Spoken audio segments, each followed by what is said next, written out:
Hey guys, welcome to KGF Kranthi golden facts chapter number 130. Fact number 1.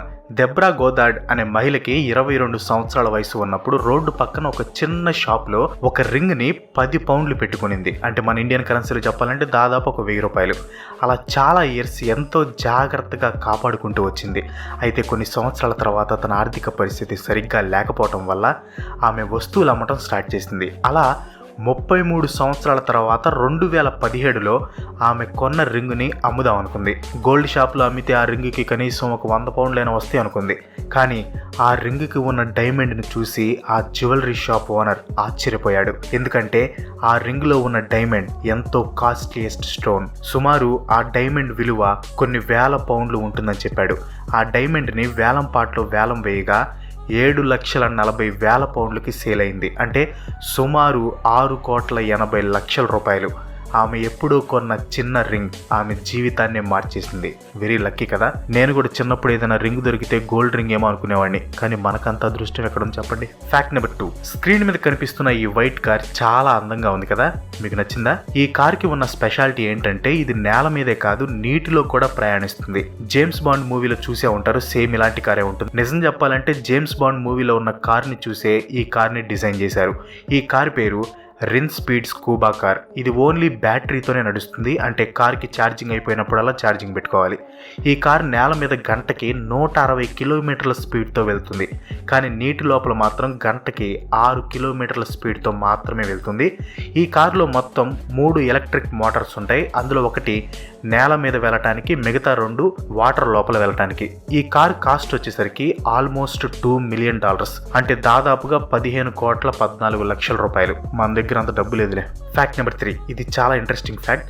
మనిషి పుట్టడం, పెరగటం, చనిపోవటం ఇది మనందరి లైఫ్లో జరిగేదే. అయితే మనం పుట్టినప్పటి నుంచి మరణించే వరకు మధ్యకాలంలో ఎన్నో హెల్త్ ఇష్యూస్ వస్తూ ఉంటాయి. ఫర్ ఎగ్జాంపుల్ హార్ట్ అటాక్ కానీ, క్యాన్సర్ వంటివి, ఇంకా ఎన్నో ఇష్యూస్ వచ్చి ఎంతోమంది వారి ప్రాణాలు కోల్పోతున్నారు.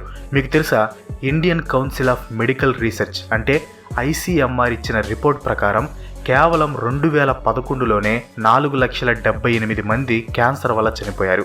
ఇలా మనిషి ప్రాణాలు కోల్పోకుండా కాపాడుకోవడానికి ఒక టెక్నాలజీని డెవలప్ చేస్తున్నారు. దాని పేరే జెనెటిక్ ఫార్చ్యూన్ టెల్లింగ్. ఒకసారి మీరే ఇమాజిన్ చేసుకోండి, ఫ్యూచర్లో ఏమేమి హెల్త్ ఇష్యూస్ వచ్చే అవకాశం ఉంది అండ్ మనం ఎంత ఐక్యూతో ఉంటామో మనకి ముందే తెలిస్తే ఎలా ఉంటుంది. ఒకవేళ తెలిస్తే ముందుగానే దానికి కావాల్సిన జాగ్రత్తలు మనం తీసుకుంటాం. ఈ జెనెటిక్ ఫార్చ్యూన్ టెల్లింగ్ టెక్నాలజీ ద్వారా మనం పుట్టినప్పుడు మన DNAని తీసుకొని మనకి ఫ్యూచర్లో క్యాన్సర్, హార్ట్ అటాక్ ఎప్పుడు వస్తుందో చెప్పొచ్చంట.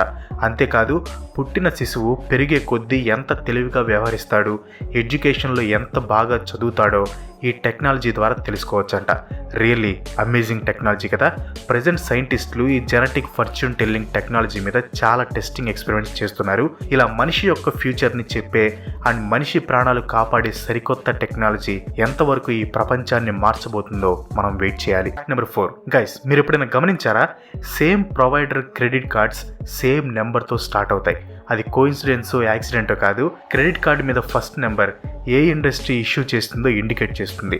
1 and 2 ఉంటే airline card, 3 travel and entertainment industry, 4 and 5 banking institutions, 6 merchandising and banking, 7 gas cards, 8 telecommunications.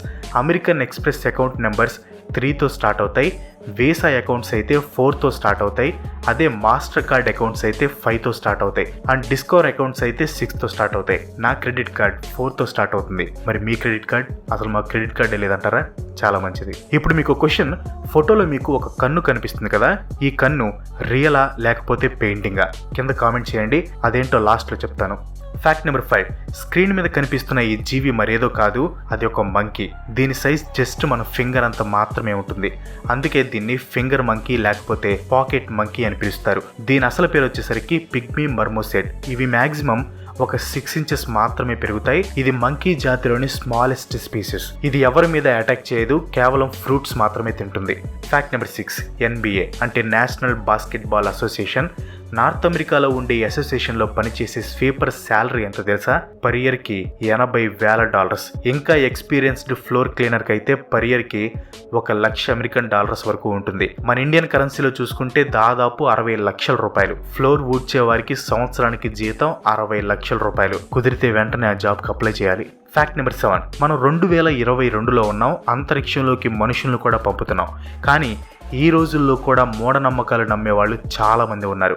Pakistan పెషావర్కి చెందిన ఒక మహిళకి 3 ఆడపిల్లలు, ప్రజెంట్ గర్భవతి, 4వ సారి కూడా అమ్మాయి పుడితే వదిలేస్తా అని వాళ్ళ ఆయన బెదిరించాడు. పాపం ఏం చేయాలో తెలియక ఒక దొంగ పీర్ సాహెబ్ దగ్గరికి వెళ్ళింది.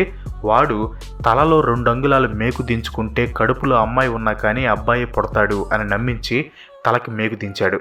టైం బాగుండి ఆ మేకు బ్రెయిన్కి తగలలేదు, సో ప్రాణాలతో బయటపడింది. ఆ దొంగ బాబాని పోలీసులు అరెస్ట్ చేశారు. కానీ కడుపులో అమ్మాయి ఉన్న అబ్బాయి పుడతాడంటే ఎలా నమ్మిందో, మరీ టూ మచ్ కదా. మధ్యలో ఒక క్వశ్చన్ అడిగాను కదా, ఇది రియల్ కన్నా లేకపోతే పెయింటింగ్ అని. అది 100% పెయింటింగ్. దీన్ని ఒక మెక్సికన్ ఆర్టిస్ట్ గీశాడు. చాలా రియలిస్టిక్ గా ఉంది కదా. That's all for today. ఈ వీడియో మీకు ఎలా అనిపించింది కింద కామెంట్లో పోస్ట్ చేయండి. వీడియో నచ్చితే లైక్ చేయండి, షేర్ చేయండి. నెక్స్ట్ వీడియో మిస్ కావడం అనుకుంటే మన ఛానల్కి తప్పకుండా సబ్స్క్రైబ్ అవ్వండి. ఇంకో మంచి ఎపిసోడ్తో మళ్ళీ కలుసుకుందాం. అంతవరకు సెలవు, బాయ్ బాయ్.